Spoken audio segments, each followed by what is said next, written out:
What is going on, guys? Bam Deadstroke back here for another standard deck tech.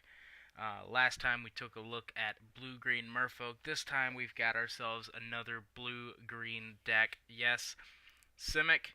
We're taking a look here at my version of a Simic lands type deck, or a Simic ramp style deck. We're going to be taking a look here. So let's start off with the most important part of any lands deck, the lands. We're running a full 4 breeding pool, 2 Field of Ruin, bunch of forest, 4 of Hinterland Harbor, couple islands, 2 Memorial to Genius to give us some extra card draw, a single Memorial to Unity, just digging through our deck some more, and a single Reliquary Tower because I don't know if you guys are looking ahead at all at what you see on screen, but there is a lot of ways to fill our hand with cards, and we intend to do so. So just picking up that single copy of Reliquary Tower really helps. Colorless Source doesn't really help us a whole lot. We want to be, primarily green, as you can see, but just having that no max hand size. There's a couple other cards in here that'll help with that, but let's kick it off. We got a full 4 of Llanowar Elves to give us some ramp. Full play set of Growth Spiral, which is insane for this deck, getting out that third land on turn 2. Untapping, playing a World Shaper on turn 3 is pretty beneficial for us. And also, it's just a good card. We get to cycle it away, and if we have a land, we get to put it on the battlefield, which is really nice. Running a couple treasure maps here. The treasures can act as ramp or card draw with Treasure Cove. I found this card to be pretty useful at a lot of different points in time. It's just a really good card. Would suggest running it in a lot of decks, and it works really good for this kind of late game style deck where you can play it on turn 2. You can scry one a couple times, and then by turn 4 or 5 you flip it, and then you just have a bunch of mana. As far as how we're going to get lands on the battlefield, we have a full 4 playset. Full 4 of Wayward Swordtooth, 3 mana 5/5. We get to play an additional land on each of our turns, which is also really nice. We can play this on turn 3 and play Llanowar Elves, play something else, and get that second land onto the battlefield. We're also running 3 Crucible of Worlds. Not seeing really any play in Standard, but we're going to try to make it possible. We can play land cards from our graveyard, which works really well with the 4 of Scape Shift that we're running. We can sacrifice any number of lands, search your library for that many lands, put them on the battlefield, and shuffle our library. So we can sack 4 lands to get 4 new ones, and then with Wayward Swordtooth and Crucible of Worlds, we can play multiple lands and include lands out of our graveyard. Also, another way to get lands into our graveyard and to reanimate them, if you will, World Shaper. So it's a 4 mana 3/3 merfolk, obviously, because merfolk are the superior tribe, as you all know. But when we attack with it, we get to mill 3 cards, and when it dies, we put all land cards from our graveyard onto the battlefield, which is really nice because if we play a Scape Shift before this, so let's say we sacrifice 4 lands and 4 lands are in the graveyard, and then we play a World Shaper, the next turn. There's already 4 lands in our graveyard, so we can just keep attacking with it. We either get in for 3 damage, or they can chump it and we kill something, or they kill it and we just get all those lands back, which is really helpful. Moving on to the 5-drop slot, Tatiova Benthic Druid, one of my favorite cards from Dominaria. Also a merfolk, duh. Whenever a land enters the battlefield under your control, we draw a card and gain life, so if we have this in play and we Scape Shift away the 5 lands, when we put 5 new lands onto the battlefield, we get to draw 5 and gain 5, which is really nice. Tatiova, one of the main reasons we run Reliquary Tower, especially given we have stuff like Growth Spiral, Llanowar Elves, and Wayward Swordtooth to kind of help ramp us up. We can play a Tatiova on turn 3 maybe, turn 3, turn 4 for sure. So getting this out as early as we can. 3/3 body isn't necessarily the best, but with that beneficial life gain and card draw, gotta run it in a lands deck. Also, another kind of reason to run the land deck, Mending of Dominaria. It's our last way to kind of get lands out of our graveyard and back onto the battlefield. So the first 2 lore counters are we mill the top 2 cards of our library and return a creature card from graveyard to hand. And then the third lore counter, we sacrifice it and we return all lands from our graveyard to the battlefield, then shuffle our graveyard into our library. So this is kind of a, there's not a whole lot of like mill going around, but we are sort of self-milling ourselves with cards like Scape Shift, thinning out our deck. World Shaper is a self-mill. Mending Dominaria mills 2 cards.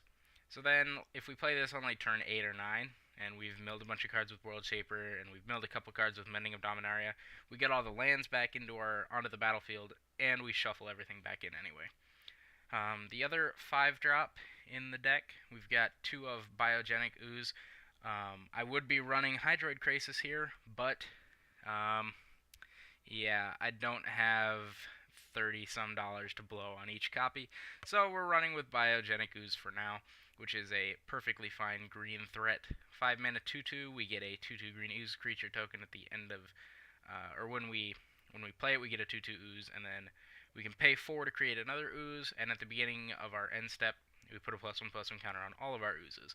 So, good way to flood the board, good mana sink when we've got a bunch of lands and a bunch of Llanowar Elves and stuff like that on the battlefield. Moving on to the 6-drop slot, a single Dream Eater, just for kind of a flying threat. Also has Flash, which is, it's always good to have Flash on stuff. We can also bounce our opponent's best permanent, non-land permanent that is, which is a really good tempo play. And it's, like I said, just a good flash flying body. It also surveils when it enters the battlefield, so if we see a bunch of lands at the top, we can just flood them into our graveyard, get them back with stuff like World Shaper and Mending of Dominaria. The main reason to play the lands deck here is Multani Yavimai's Avatar, 6 mana 0/0.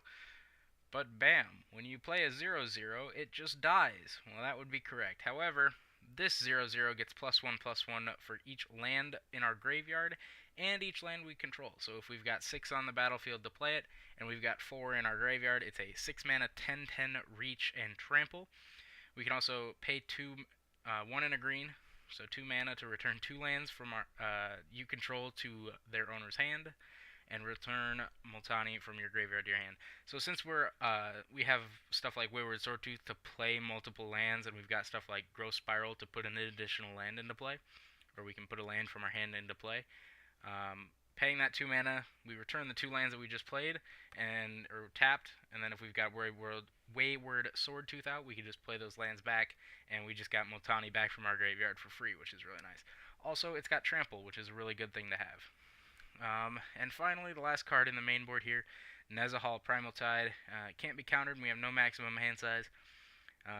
Whenever an opponent casts a non-creature spell, we draw a card, and we can discard 3 cards. We could discard 3 lands if we wanted to. To exile Nezahal, return it to the battlefield tapped, under its owner's control at the beginning of the next end step. So that is the main board. Haven't had a whole lot of success with this deck, and it's kind of disappointing because our curve, as you can see, pretty nice. I guess I don't really know what I would change, and that's kind of why I'm doing this deck tag, is I need your guys' help to make lands great again. We obviously have, like I said, a good curve. We've got some really powerful cards, stuff like Scape Shift, Crucible of Worlds, Growth Spiral. World Shaper is powerful. It might not look like it, but this has actually been one of the better cards in the deck. Stuff like Mending of Dominaria, Biogenic Ooze. We've got a lot of really strong cards. It just doesn't want to work for some reason. I don't know if I need to cut the Dream Eater for 24th land. I don't know if I need to add another treasure map. I don't really know what to do differently, so that's part of why I am asking you guys for help. Another reason that I need help is the sideboard. I don't know if you guys can tell. Kind of a mess over here in the sideboard. So we've got 2 Essence Scatter and 2 Negate as counter magic. Broken Bond, another way to ramp if we destroy a target artifact or enchantment, and then we get to put a land from our hand on the battlefield. Kind of similar to Growth Spiral, in the sense that we get to put a land from our hand onto the battlefield, which is really nice. And with the couple artifact decks running around, stuff running, even if we just kill a 1/1 Thopter with this, we're still getting that land from our hand on the battlefield, which I've had. I've brought this in a bunch of times. Just Reclamation Sage, another way to deal with artifacts and enchantments. Deathgorge Scavenger to deal with graveyard decks. I don't really know if this has a place in the deck, being a 3-drop that doesn't super have to do with lands, but you know, hey, had to fill it up. 2 of Frilled Mystic for another counter magic. Again, this probably doesn't belong in the deck at all, but I really wanted to run it and see how it worked. So, yeah. Ooh. Turns out class is canceled tomorrow, so you guys are finding that out just as I am finding it out. I think that's what that text just said. I know I'm being a bad YouTuber. I'm checking my phone while recording a video. Shh, don't tell the YouTube police. Yep, 2-hour delay, and my only class is at 9. Woohoo! I will celebrate by recording a gameplay video for you guys. How about that? I think that's I saved it. I saved it. I took bad YouTuber in checking my phone and made it a good thing, and I'm letting you guys know ahead of time. 2 Vivian Reeds is some more, some more artifact enchantment and flying removal. Also a good way to filter through our deck, and a single mass manipulation. I'm gonna be real with you guys. I have won a total of 3 total games with this. I've been testing this all day today. I've won 3 games, and 2 of them were because of mass manipulation. Don't know if this needs to go to the main board as another win con. Don't know if that's what's missing. Let me know if you guys would move this card to the main board. But this card is fun to play with. Also, let me know if you guys want to see me add the Guildgate, Simic Guildgate to the main board here instead of like the Field of Ruin and the Memorials, just as another dual source. Also, coming into play tapped off Escape Shift when it's a Guildgate doesn't really matter too much. So that could be a quick little adjustment to make. Let me know what you guys would do differently. I will leave a link to the deck list in the description. Let me know in the comment section. Video coming tomorrow of some gameplay. I don't know if that'll be in tournament practice or just for fun. I've actually had a lot of fun in the just for fun section, seeing what decks a bunch of people are coming up with. And you guys will see you, and I will see you guys in the comments section to tell me what I need to fix with this deck. What cards am I missing that you would put in here? Because I want this deck to be fun. I've had a lot of fun with it, but it's better when it wins, obviously. So I will see you guys next time tomorrow for the gameplay video. Let me know what you guys would change about this deck. Like the video if you enjoyed it. If you're new to the channel, please subscribe. We are 100 and, or excuse me, we're about 70 some away from 200. I'm trying to get there as quickly as possible to hit that new milestone. So if you're new to the channel, please subscribe. If you're already subscribed, make sure you've clicked the bell notification, and I will see you guys tomorrow.